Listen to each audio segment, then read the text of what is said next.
mga balita, latest updates at kulitan tuwing umaga. Narito ang ilang tag-initipid tips na pwedeng gawin ng hindi nahihirapan at nananatiling komportable sa pang-araw-araw na pamumuhay. I-schedule ang pagpaplansya ng mga damit ng isang beses sa isang linggo. Gawin ito tuwing kaunti lang gumagamit ng kuryente gaya ng bago mag 9 AM o pagkatapos ng 9 PM. Kung wala namang gumagaya ng TV o lupang appliances, tanggalin na lang ito sa saksakan para hindi na kumusumo pa ng kuryente. Magtulungan tayong lahat sa mahusay na paggamit ng kuryente upang masigurong tuloy-tuloy na maihahatid ang kuryente saan man sa bansa. Isang paalala mula sa NGCP.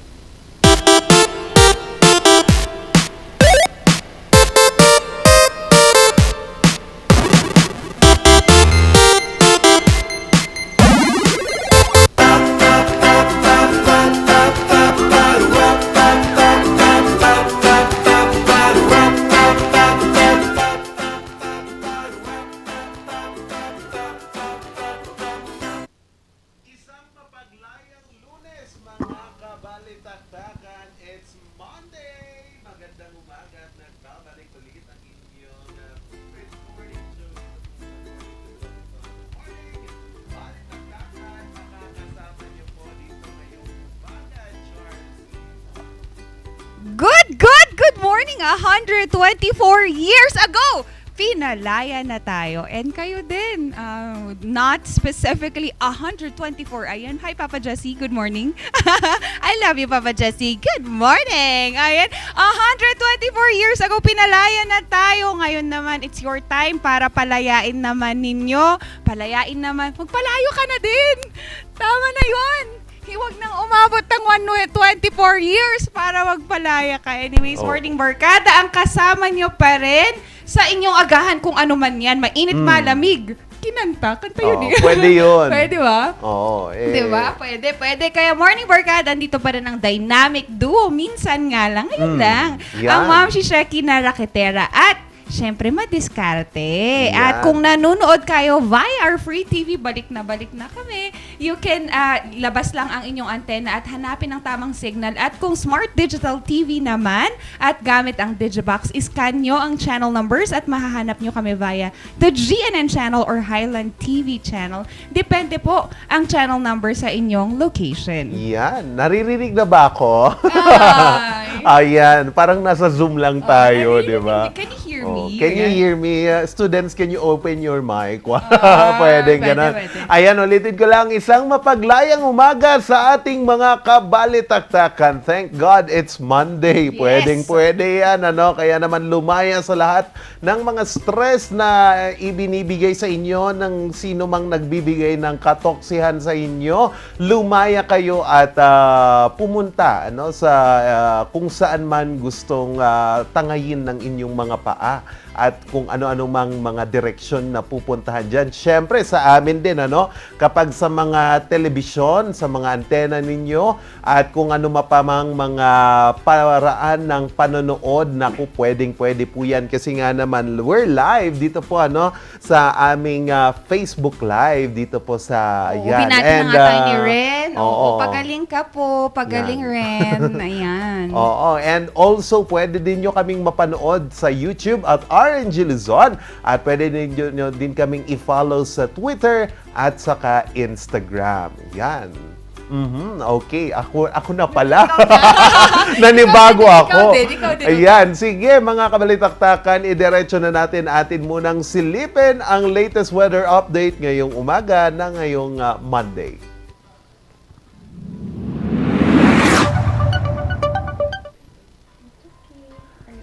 Ang pinakamababang temperatura po dito sa Baguio City na naitala kaninang umaga ay pumalo po sa 16.8 degrees Celsius habang inaasahan po itong iinit mamayang tanghali hanggang sa hapon sa 23.9 degrees Celsius. Ang araw ay sumikat kaninang 5:28 in the morning at inaasahan itong lulubog mamayang 6:20 in the afternoon. So wala naman tayong inaasahan ngayon na pagulan na nakakaapekto ngayon dito sa ating weather system, pero nandyan pa rin po ang mahina pa rin na hanging habagat na magdudulot po ng localized thunderstorms dito po sa iba't ibang parte ng bansa. Kaya maging ready pa rin po tayo sa anumang banta po ng pag-uulan. Yan. Oo nga, dala-dala ng payong at kung ano-ano pa. No? Minsan kasi talagang biglaan na lang umuulan. Kung ano pang pabago-bago yan, Morning Barkada, kami hindi magbabago para sa inyo. Kahit pinalaya mo na siya, pinalaya ka na niya, hindi pa rin tayo magbabago. Ba't ka nananakit? Sorry. Kasi naman dapat hindi na tayo nagse-celebrate ng independence. Huh? What? Binago yung history. Anyways, Morning Barkada, gustong baguhin din. At gusto pa rin nating our Philippine Department of Agriculture is asking for the United Nations food na sana they keep an open market when it comes to food market and agriculture. Gusto sana nilang maging open pa rin ito amidst the ongoing Ukraine-Russia war. And Morning Barkada, there is an open letter na ginawa po ng ating FAO Director General Ki Dong-yu, Agriculture Secretary William Dar, appeal to the FAO or the Food and Agriculture Organization to spearhead another global appeal to various countries to keep and hamper the movement of food and agriculture inputs as part of the global effort to build more efficient, inclusive, resilient, and sustainable agriculture and food systems. Yan, since the war between Ukraine and Russia nga broke earlier, mga Morning Barkada, inflation and food security worldwide reach alarming levels kasi, triggering huge spikes in prices of wheat and other important commodities. Yan nga, isa na dyan ang oil, another are fertilizers and grains. This has led, countries closing their borders for trade is an effort to protect domestic and food security. In India pa nga, the latest country to join the food trade restriction bandwagon, tipped price surges further, and with other countries following suit can potentially aggravate the food crisis situation worldwide. So again, we plea for an open market and agriculture produce. And isupport din natin yung ating mga local farmers. Yes, of course. It's time na. It's time na din. Kasi nga po hindi po ito hindi lang po ito something na lumabas or sinabi ng UN, kasi nga po nakikita po ng UN na in the future, in the near future, baka 2023 or 2024, baka magkaroon po tayo ng food shortages. Kasi nga din naman po dito pa rin po sa nangyayaring ongoing na Russia-Ukraine war at pagtaas po ng iba't ibang mga bilihin or inflation sa iba't ibang bansa dito sa mundo. So, isa na po dyan, yung medyo nagiging critical ngayon, itong bansa ng Sri Lanka. Isa kasi pa, nasa economic crisis sila. Din. Yan. Anong nangyari sa kanila? Are there food shortage na ba? Or walang pumapasok sa kanila kaya merong economic turf dyan? Mostly sa politics Kasi ang ginawa ng administration administration ngayon ng president ng Sri Lanka, binabaan niya yung tax na binabayaran ng tao. Syempre, kapag mababa yung binabayarang buwis ng tao, kukulangin yung pera ng gobyerno. And then, mas mataas pa yung kanilang exportation kaysa sa importation. So, mas maraming lumalabas sa bansa na pera kaysa yung pumapasok. So, yan ngayon and because of the pandemic din, biglang nabigla sila. Wala nang perang magagamit. Kaya ganyan po ngayon sa Sri Lanka. And we are praying na sana po maging okay na po dyan and makahanap po ng magandang solusyon ang mga leader dyan po sa bansa ng Sri Lanka. Dito sa Pilipinas, we're still lucky and grateful na kahit papaano, meron pa rin tayong control over our export and import. However, yun nga, katulad nung sinabi mo, maybe we can look into our local farmers. Yung last week nga, di ba, di na naani, ginawa na ng abono yung kanila because of yung their... repolyo, di ba? Nakita mo yun sa TikTok. Grabe, parang wala na talaga tapos tayo pa, yung mga mamimili pa, minsan binabarat pa natin sila. So, Morning Barkada, kung kaya natin gumastos sa restaurant na mamahalin, di ba? Bakit pa tayo mangbabarat ng mga local suppliers natin na directly naman nating nakukuha? Just a point of view, and not a point of discussion, but just a point of view lang naman natin na maybe we can help them. Kaya nga natin mag-tip Kaya natin mag-tip sa restaurant. Ba't hindi na lang natin ibigay na lang ng sobra dun sa ating suppliers? Tapos yung kanin kung minsan, di ba? Kasi kapag bibili ka ng kanin, magkano?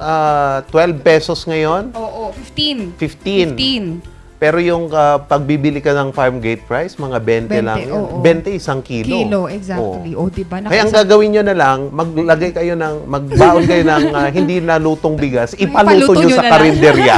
'Di ba? Kahit isang kilo pa yan.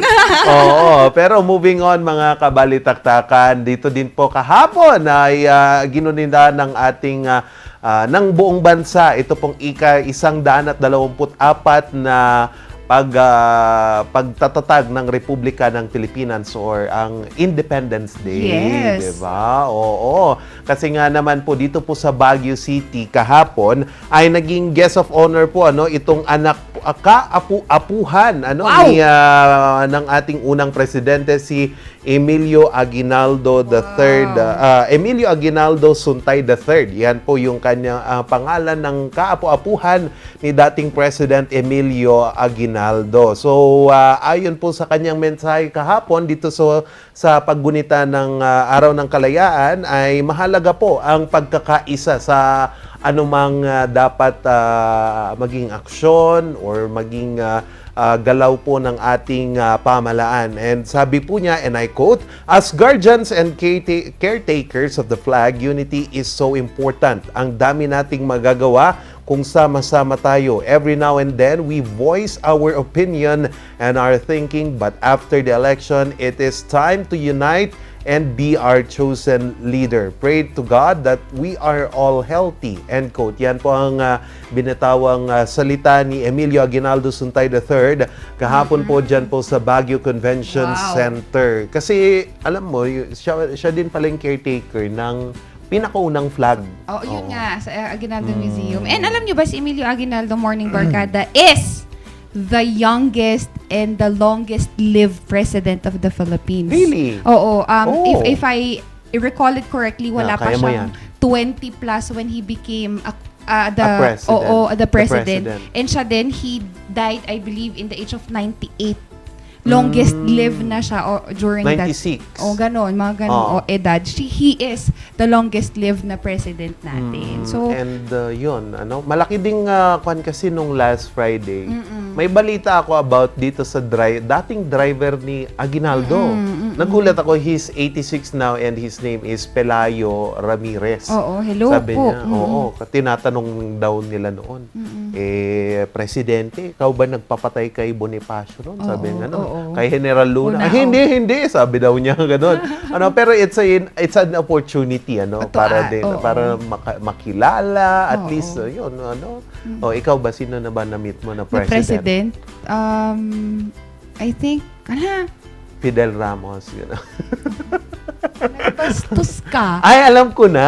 Ano? Si Enrile na.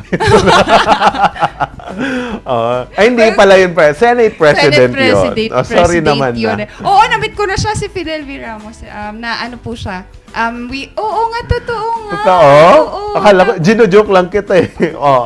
Kailan yan? Basta na-meet ko na siya and we were honored na makasama sa isang ocular nila, basta something. And alam niyo ba ang favorite niyang drink? Ano? Okra water. Okra water? Paburakam man dyan okra, tapos dyan pinagburakam dyan inuman na. Hindi na bakakwan yun. Kut slimy angap kayat Slimy. na. Wan, kayat na garo. Di kayat na. No, early in the morning, no, kayat na nga Ay, maganda daw yan. Yeah, Parang yun. pang-detox daw Kayat eh. nga detox kasi. Pero ayoko yung lasa. Oo nga, parang di ko. Uy, and also congratulations ngayon nationally po, Morning Barkada, marami pong job fairs na sinimulan Yan. kahapon, ngayon at buong linggo. You can just visit your local agencies. Makikita nyo po yan. Meron nga ako nakita kanina sa Las Piñas, meron pa sa Cebu, at sa Baguio sinimulan kahapon. Kaya punta na kayo. Isa pa, Morning Barkada, Oo. starting today, ayan, meron pong open registration for our civil service dyan po sa isang mall dito sa Sunset Terraces. Ayan. So, kung gusto niyo pong mag-walk-in. Saan? Sunset Terraces. Dyan sa Luneta Hill. Pwede. Pwede kayong magpunta doon kasi Dito lang. Malapit lang dyan lang. isang mall dito. Oh. Sunset Terraces. Hindi mo kasi sinabi eh. Ayun, isang malaking mall dito. Pwede po kayong mag-walk-in po para sa Oo. inyong civil service exam sa professional, and yung gusto pong mag-take ng ICLE. Yan. Walk-in registration. Yes, Did yes. you nakatake ka na nun? Hindi pa, ikaw. Oo, nakatake na ako profession eh. Wow. Professional. Pero yung score ko nun, kasi ang passing rate, 80%. Ang nakuha ko, 80.1%. Nagpapasalamat ako dun sa 1%. Congrats! Mahirap Pero ba? eligible pa rin. Oo. Kasi ang sabi ng instructor namin nun, pagka-graduate nyo sa college, kunin nyo na kaagad yung Yes, CSC. that- Wherein fresh pa yung utak nyo. Oo. Kasi pagdating doon sa exam, i-expect mo mga numerical kwan yun eh, more on logic sa Totoo numerical. ba? Wherein kakaturo lang sa inyo ng Oo. college. Kaya Sinabi grab ko the din, opportunity, di ba? Kaya nga parang natatakot ako mag-take kasi ang tagal ko nang graduate, parang hindi ko na... Kaya yan. Hindi na ako masyadong ano. Anyways, morning barkada, malay natin, Aha. di ba? Sa inyo, kayo yun, para sa inyo yun. Ay, wow. Baka naman yung mga pinalayan nyo, hindi para sa inyo. Kaya iba na lang ang para sa inyo, di ba? Oo. Kaya morning barkada, tutukan natin mamayang isang FPOP volunteer at kung ano yung Oo. gagawin nilang activities for this Pride Month. Yan, yan at iba pang mga pag-uusapan natin. Naku, abangan nyo po mamaya din, ano? Kung ano ang aking pag-uusapan at makakasama nyo pa rin ang pansamantalang dynamic duo. Magbabalik po ang Morning Balitaktakan.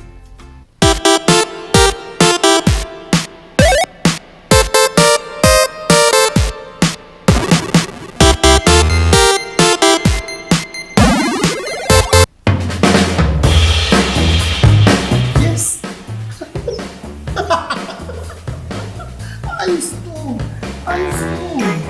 Pa, ang lakas naman ang tawa mo. Sino ba namang hindi matutuwa dito sa online shopping service at cash on delivery ng TG Home Builders? Pwede din mag-online reservation for pickup.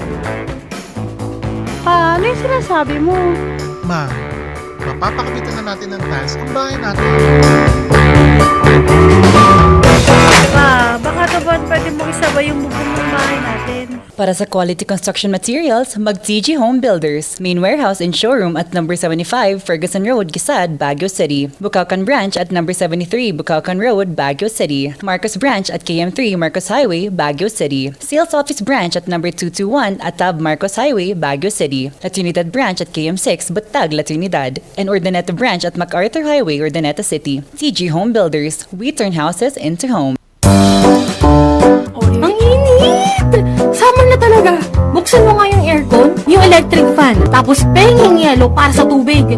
Teka, masyado namang magastos sa kuryente yan. Huwag kang mag-alala, pwede pa rin naman magtipid ng kuryente na hindi nanlalagkit sa init. Yung electric fan, para mas malakas ang buga ng hangin, linisin ng fan blades. Kung gagamit naman ng aircon, isara muna ang mga pinto at bintana para mas madaling lumamig ang kwarto. Dapat malinis din ang aircon filter at condenser. Para mas efficient naman ang paggamit ng ref, i-defrost ito kapag nasa 1/4 pulgada na ang yelo. I-check din ang pinto para siguradong di tumatagas ang lamig. O diba, hindi kailangan tumagaktak ang pawis sa pagtitipid.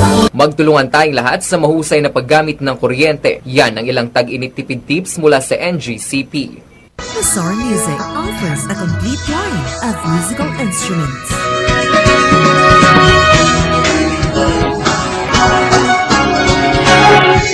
Bazaar Music, Baguio's pioneer in online music and art lessons.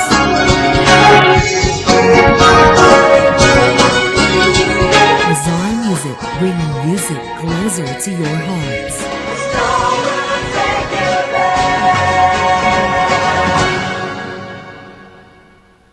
Coronavirus.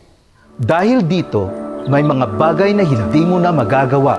Ngunit, may katuwang ka. PDA or Pau de Arco Herbal Capsule na may antiviral quercetin at immunity booster. Mag-PDA or Pau de Arco Herbal Capsule araw-araw. Para iwas sakit, iwas virus. PDA. Proteksyon, depensa, alay sa kalusugan. PDA or Pau de Arco Herbal Capsule is available in all leading drugstores nationwide. Another quality product of Aldridge Corporation. For better life. Ayun, may target na ako. Lagot ka sa akin! Sa Sa panahon ngayon, dumarami na naman ang lamok. Oras na para mag-4S. Una, suyurin at sirain ang pinagmumulan ng mga lamok. Pangalawa, sarili ay protektahan laban sa lamok. Pangatlo, sumangguni agad sa pagamutan kapag may sintomas na ng dengue. Pang-apat, sumuporta sa fogging or spraying kapag may banta na ng outbreak. Pangalagaan ang sarili laban sa kagat ng lamok. Mag-4S tayo para dengue out!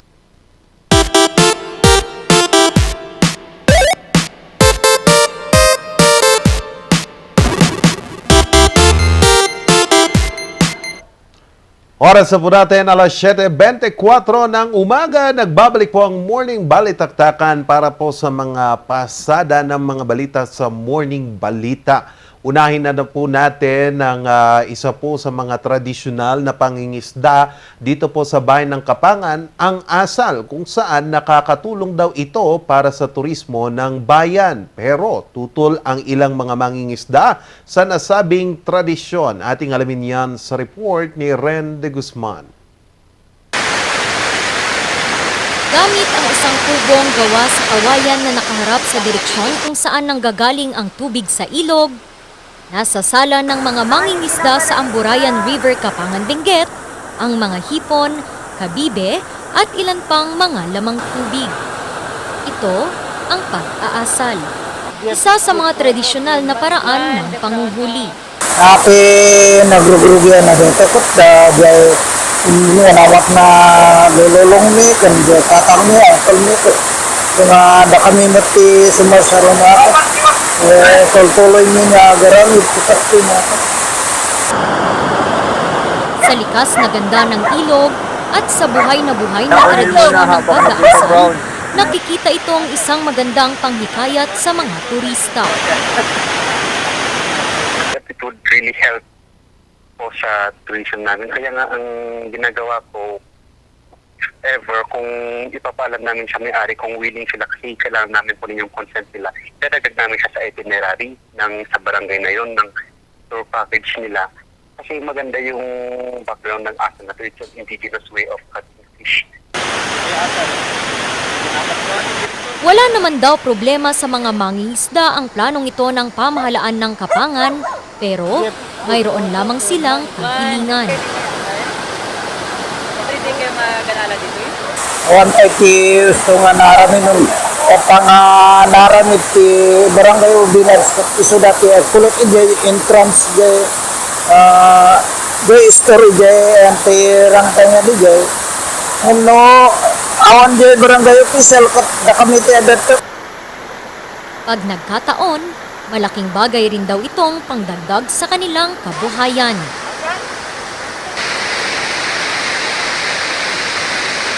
Plano ng Tourism Office ng Kapangan na makipagpulong sa mga mangingisda sa Agosto para mapag-usapan ang sistema sa pinaplanong atraksyon.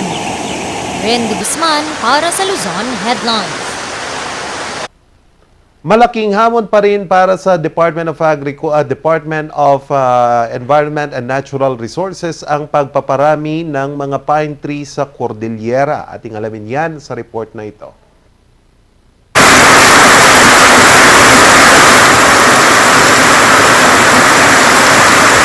Sa pagpasok ng tag-ulan sa Cordillera, ng aligaga ang DENR Cordillera. Tag-ulan kasi ang mainam na panahon para sa pagtatanim ng Benguet pine tree. Ang magpatubo sa madali lang, mga 10 to 20 days tutubo na yan, 15 to 15 tutubo na yan. Tapos mag-antay ko uli ng 5 days para maging ganito, pwede nang itanim, ilipat uli. Sa yung ganito, ilipat mo tigi-isa. Hamon ngayon sa ahensya ang pagpaparami pa ng mga Benguet pine tree dahil sa madalas na forest fires at talamak na conversion ng mga gubat bilang taniman ng gulay. Palagi natin sinasabi sa mga kasama natin sa Cordillera na if possible ba iwasan yung pagsusunog ng forest because that will destroy yung mga new generations. Okay? Yung mga bobo doon. Pag kung pusang tumubo, madaling mabuhay na yun kaysa yung intervention ng tao at magtatanim ka pa. Okay? Sa ngayon, nasa 44% na lang ang forest cover ng Cordillera. kumpiyansa ang DNR na kaya nilang abutin ang dagdag na 5%. 5,310 na mga puno ang plano nilang itanim ngayong taon. Enhancing the biodiversity of the area if we plant species that are endemic in the area. Hindi siya yung exotic sa area, okay? Bawal yung mag-introduce ng foreign species in area na meron maraming tayong yung indigenous species. Okay? Kaya para mapayabong pa ang pagpapahalaga sa mga ito, inilunsad muli ng pamahalang lungsod ng Baguio ang pangalawang taong pagdiriwang ng Saleng Festival. Isa sa mga dapat abangan ang Tree Cart Parade. Tree Cart Parade is one powerful advocacy of encouraging the business sectors to greenify their facades even on a limited space and bridge the gap between city life and nature. Maliban dito, alok pa ng pamahalang lungsod ang iba't ibang aktibidad na maglalapit sa publiko at sa kalikasan. Sa ngayon, papalo sa 70 to 80% ang survival rate ng mga pine tree sa Cordillera. Charles Nicolimon para sa Luzon Headlines. Balak namang ipaabot po ng Philippine Mental Association Baguio Benguet Chapter ang serbisyo nila na sa mga senior citizen na nakakaranas ng depresyon. Ating alamin yan sa report na ito. Maraming kabataan ngayon ang dumadaan sa mental health problem gaya ng depression. Tingid sa kaalaman ng ilan, nakakaranas din ng ganitong problema ang mga senior citizen. Naniniwala po tayo na walang pinipili po ang mental health concern. Ang mental health illnesses, wala pong mukha, walang gender, wala din po yung kasarian. So, regarding sa age bracket ng senior citizen, for the past years, we have at least 5% from the total of people who seek for psychosocial support. Epekto ng stroke, depression, dementia, Alzheimer's disease at iba pa ang mga kinakaharap na hamon ng mga senior citizen. Kaya naman, ang Philippine Mental Health Association planong iabot ang serbisyo nito sa mga senior citizen. Especially with the pandemic now, that it is really a problem. Maybe not only the politico, but the constituent. You know? So we will now try to reach out. We'll try to reach out to these provinces, municipalities in Cordillera, and explain really what is mental health. So ang gagawin natin is awareness. We'll try to make it to the people, community na aware kayo na lahat tayo ay may mental problem. Tuloy-tuloy din ang pakikipag-ugnayan ng grupo sa iba't ibang local government unit at mga paaralan sa pagsugpo sa mental health problem ng mga estudyante. We are more concerned with the problems of students, especially during the pandemic, wherein some students took their own lives, and that is a very big. One life is one too much for us. So, as advocates of mental health, we have reached out to the schools and, of course, our local government that this is a concern not only of our organization but the whole of the Cordilleras. Sa kabila nito, hindi kaya ng ilang miyembro ng grupo ang pagresolba sa mental health problem ng rehiyon. Kaya naman, humihikayat pa sila ng mga volunteers para sa kampanya. We are asking, parang kami, we are also volunteers in the PMHC Board of Management. So it's the same with other people who wants to join and help PMHA. Noong nakaraang taon, nakapagtala ang pamahalang lungsod ng Baguio ng 69 na mga suicide cases. Aabot sa 37 ang mga lalaki at 32 ang mga babae. Charles Nicolimon para sa Luzon Headlines. At yan po ang pasada ng mga balita ngayong umaga sa Morning Balita. Para po sa mga karagdagang mga updates at mga balita, tumutok lang po kayo sa Luzon Headlines alas 6 ng gabi at News Force North Luzon alas 6:30 ng gabi. Magbabalik po ang Morning balitaktakan.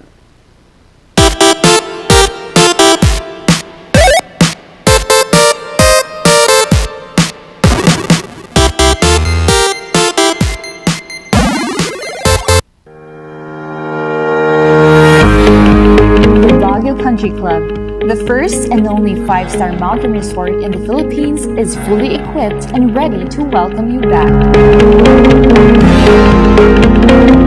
The club has thoroughly worked on adapting to the new normal.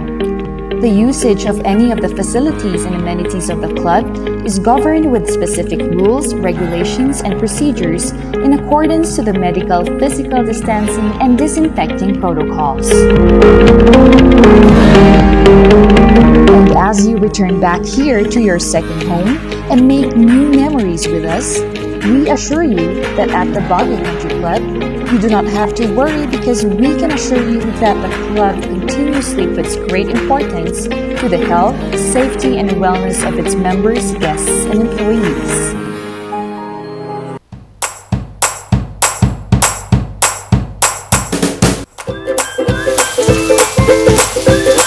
Best sellers that we have are the pork sisig, sizzling liempo, quarter leg, and then we have the sizzling beef pares as well.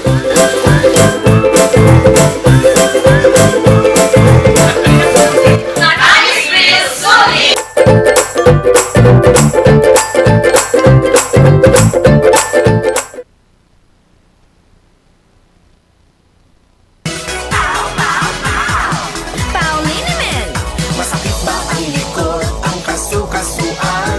Namimitik o masakit ang iyong kalamnan? May rayuma, arthritis o nahihilo? May stiff neck, flatulence o masakit ang ulo? Sa Pauliniment, ginhaway, garantisado. Pauliniment, isang pahid ka lang. Dahil walang out sa Pau!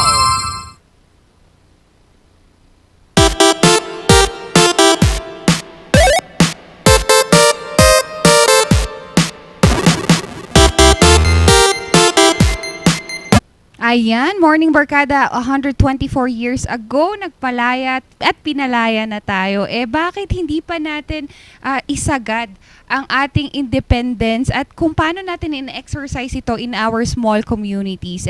There are people who wanted to bridge and understand the gap in our society and community right now. Isa na dyan ang ating guest this morning. At ito nga, makakasama natin, Sir Vic Arthur Maslian, who is an FPOP volunteer. Good morning, sir!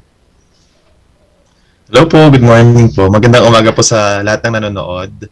At nakikinig lang din sa ating show ngayon. Opo, maraming salamat Sir Vic for sharing your time with us this morning. And Sir Vic, alam naman natin there are a lot of organization upcoming in the community to help bridge the gap in our community. And Sir Vic, paano or bakit ka nakasama sa isang FPOP organization at ano nga ba ito in the first place?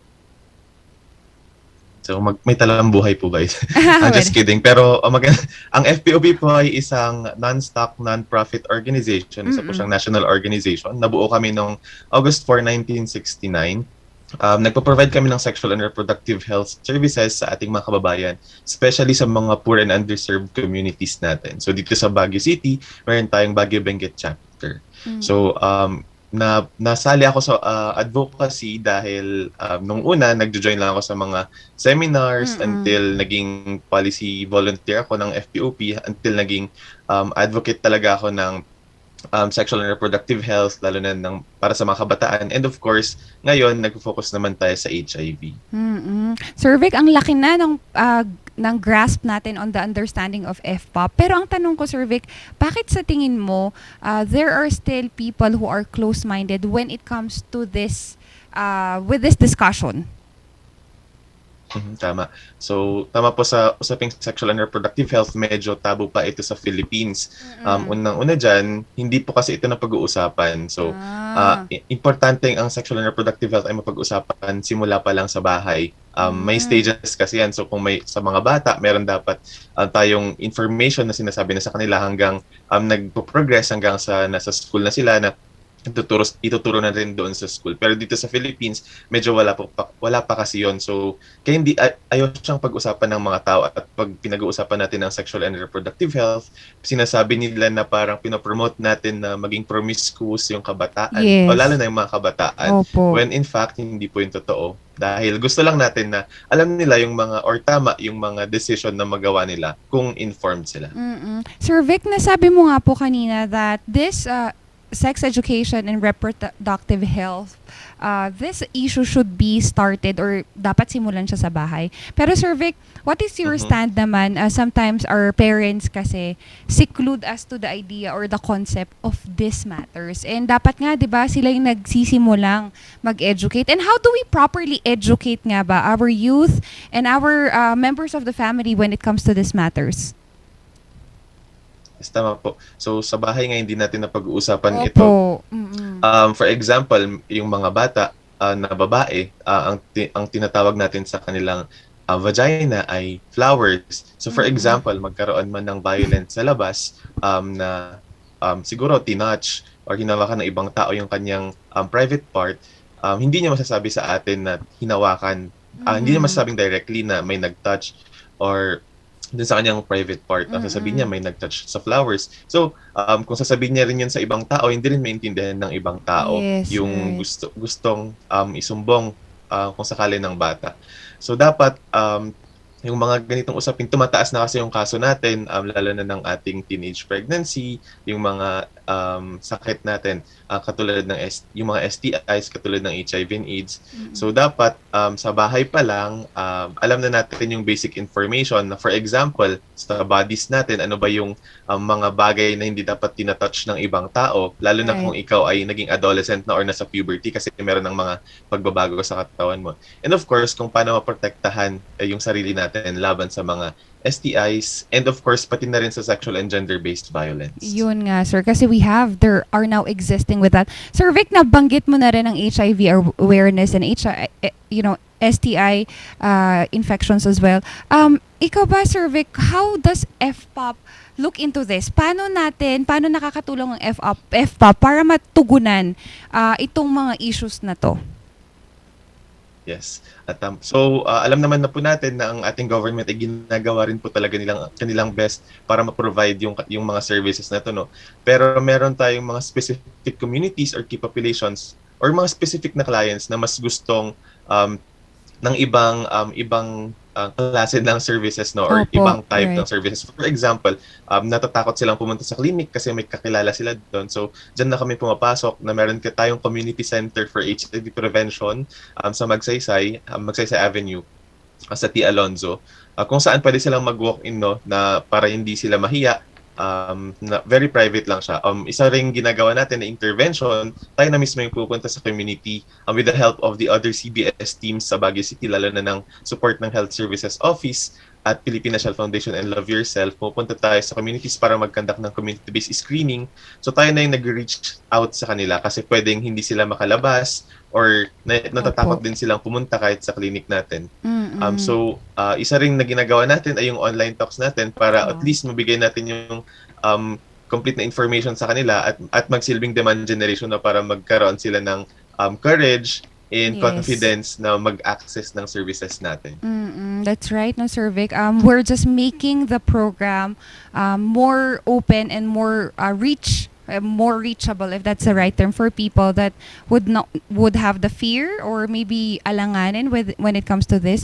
And Sir Vic, ito naman, when it comes to this Pride Month po, are there any lineup activities that we could join and be part of? Our morning team and Morning Barkada might be interested to join some of your upcoming activities. Yes. So ngayong Pride Month, meron pa tayong mga naka-line up na activities for FPOP. Meron tayong HIV screening sa night market sa June 24, and sa June 26 naman po sa Session Road. So pag i-close yung Session Road, pwede po kayong mag-access ng services natin dyan. Aside from the activities na sineset po ng FPOP ay meron din po tayong Northern Luzon Pride. Sinusupport po natin yan bilang inclusive tayong lahat na pinaglalaban yung karapatan ng lahat ng communities kabilang ng LGBTQIAP communities. Meron po tayong Pride March. So yung inaabangan nating Pride March sa June 25. So, pwede niyo pong i-visit yung Facebook page ng Northern Luzon Pride para mas malaman pa po yung ruta and yung ibang activities pa na sinet natin for this month. Importante to kasi pag pinag-uusapan po natin ang Pride, nakadikit na din po dyan or LGBT communities, dinidikit ng mga tao ang HIV.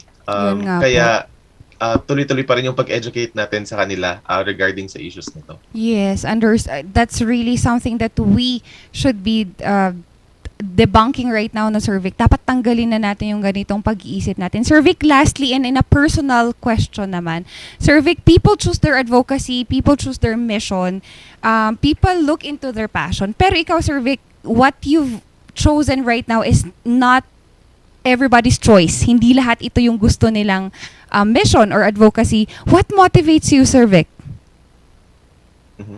So, unang-una, nag-start po kasi ako bilang advocate ng sexual and reproductive health sa mga adolescents. So, nakita natin na may mga gaps pa rin sa pag-provide natin ng services at kulang tayo sa mga volunteers at sa mga tao. So, doon ako naging interested talaga sa advocacy. And regarding sa HIV and AIDS naman, andyan ngayon, may mga government interventions tayo, pero alam natin na hindi talaga natin na-reach lahat. So, kaya ngayon, bilang isang volunteer, tinatry nating ma-provide sa mga tao yung mga services na to, lalo na sa mga PLHIV kasi marami na tayong nakitang, marami tayong kakilalang PLHIV, marami na ring nawala ng mga PLHIV. And I guess yun yung ating calling para mabawasan or hindi na mag-lead to the worst situation yung para sa mga tao na humaharap sa mga sakit na or sa HIV and AIDS and of course sa iba pang STIs.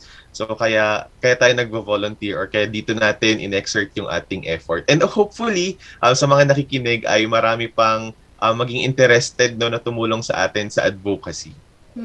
Yes, thank you, Sir Vic. And Sir Vic, sino pa yung gusto nating pasalamatan? At syempre, lastly, imbitahin na rin of your any upcoming activities.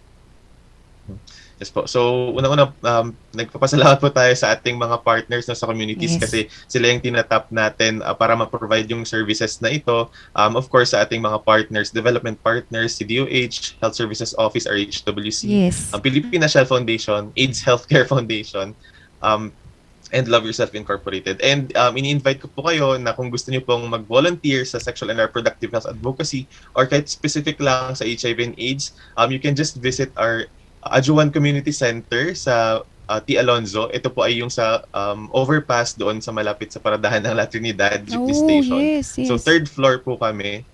Very accessible siya, no? So kahit saan man kayo galing, pwede kayong mag-walk in sa third floor para ma-educate pa namin kayo and para maging official na volunteer na po kayo sa advocacy natin. Maraming salamat po. Yes. Thank you. Maraming salamat, Sir Vic, for really sharing us your input, your insight, and thank you for making this happen. Thank you for bridging the gaps where gaps should have not existed in the first place. Maraming salamat, Sir Vic.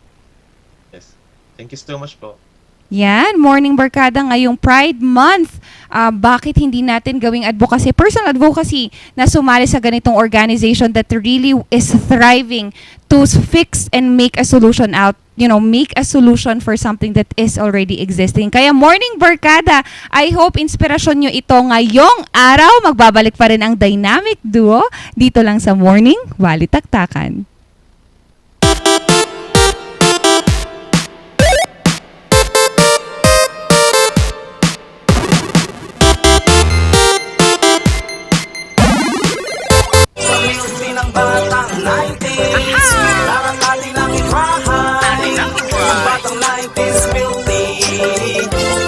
Sisi promise sa milky ng batang 90s. Tag-ulan na naman. Marami na naman akong bibiktimahin.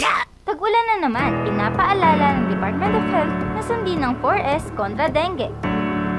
Una, search and destroy mosquito breeding ground. Pangalawa, secure self-protection measures. Pangatlo, seek early consultation. At higit sa lahat, support fogging to prevent impending outbreaks. Ugaliing sundin ng 4S ng DOH dahil stay safe at home ka na, then get out ka pa! Narito ang ilang tag-initipid tips na pwedeng gawin ng hindi nahihirapan at nananatiling komportable sa pang-araw-araw na pamumuhay.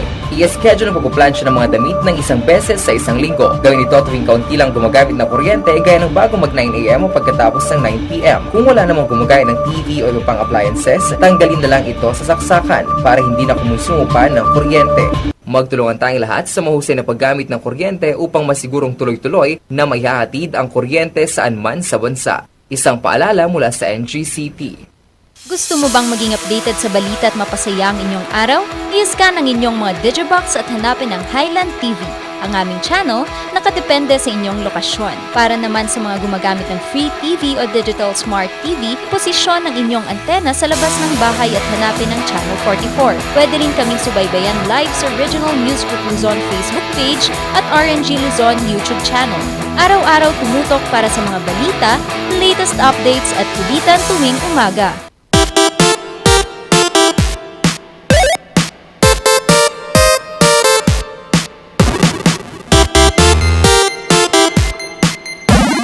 At nagbabalik pa rin ang dynamic duo ngayong mapagpalayang Lunes. It feels good to say that. For some reason. Mapagpalaya. Yung mapagpalaya. Ikaw ba, you don't Ano? feel na ang ganda, ang sarap ng pakiramdang magpalaya sa mga toxic na tao, toxic relationships at kung ano, parang ang Oh. Ay, oo nga pala. Ano? Oo nga ba? Kailan ka nga ba huling nagpalaya? Nagpalaya Oo. ng magnanakaw.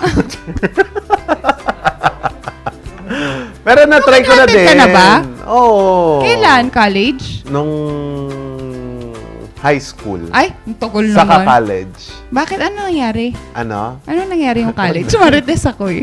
Ano nga? Yung ano ba It's to? very complicated yung sitwasyon namin noon. Pero she understand naman kung I understand din naman kung bakit kami nagpalaya sa isa't isa. Ay, bakit nga? Kasi mas maganda kapag nagpapalaya ka. Alam nyo ba mga kabalitaktakan na kapag na-understand mo masyado yung sitwasyon na masaya ka naman kung ano yung gagawin niya sa buhay, why not, di ba? Basta gano'n na makakomplikado. Huwag ka naiyak. Ano nga Hindi ito? ako Alam ko to. naiiyak. Alam ko ata to. Ito yung my Oh. friend. Ha? Tapos yung friend sinabing, ano ba? Ito ba yun? Yun ano? Sakto mampas ako dito.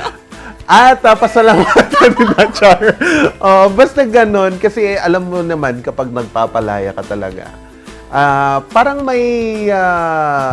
may happiness doon na natatagpuan mo din kapag nagpapalaya ka.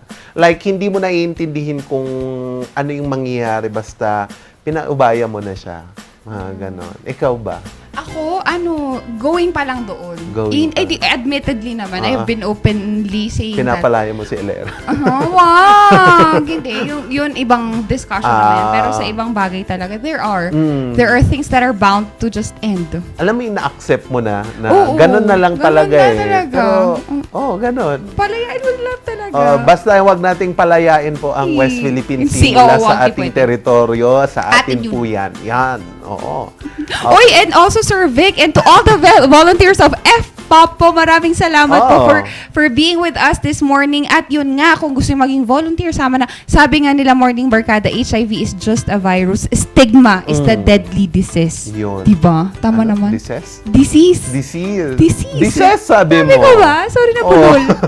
Ayan, at pasalamatan din natin ang ating mga sponsors. Unang-una na po dyan, ang, Pugo. Dyan po sa Pugad Adventure Resort, dyan po sa Pugo, La Union.